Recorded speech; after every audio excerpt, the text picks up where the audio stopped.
আসসালামু আলাইকুম। আজকে আমরা খালার বাসায় বেড়াতে এসেছি। আর খালার বাসায় বেড়াতে এসে তার ছাদে গিয়ে দেখলাম সে বিরাট এক কাণ্ড করে বসে আছে। অর্থাৎ তার ছাদে সে ছাদ বাগান করে বসে আছে। সে এখানে অনেক রকম গাছ লাগিয়েছে। তো আমি আপনাদের সাথে সেটা আরেকদিন শেয়ার করব। আজকে শুধু এই যে এই বাঙ্গির অর্থাৎ ছাদ বাগানের যে বাঙ্গিটা হয়েছে সেটাই আপনাদের সাথে শেয়ার করব।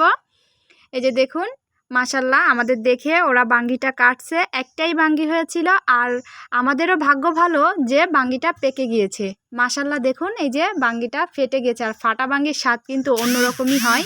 যাই হোক, ভাবা যায় গাইজ, আমরা এখন ছাদ বাগানের বাঙ্গি খাবো।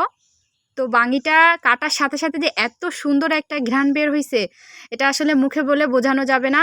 তো এখানে বাঙ্গিগুলো কাটা হচ্ছে আর টপাটপ খাওয়া হচ্ছে। মাশাল্লাহ খুবই মিষ্টি আর খুবই অসাধারণ স্বাদ।